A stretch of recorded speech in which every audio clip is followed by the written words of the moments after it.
Let's go, everyone! Today we're unboxing the Speed Cube set. So this is for ages 3 plus.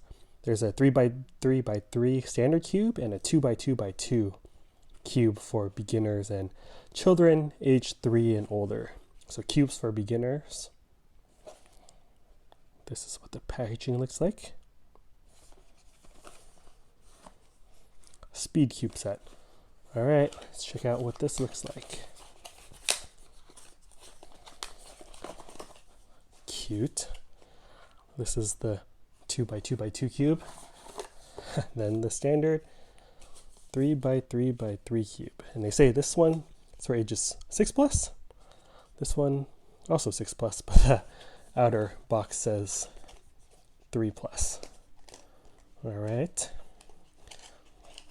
Oops, sorry.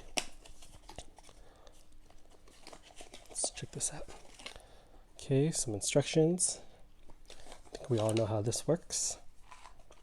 Oh, this feels very smooth. Yeah, it feels very smooth. And I can see how it's a speed cube, so yeah.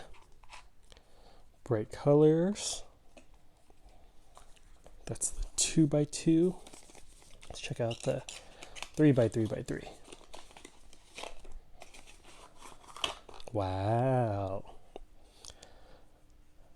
I like how the center one has a slightly different color. So it does help out that, yeah, slightly different shape, not color. Oh, it's nice. Alright, I'm gonna get my nephew into speed cubing. Let's go. Alright, hope you're all doing well. See you next time. Later.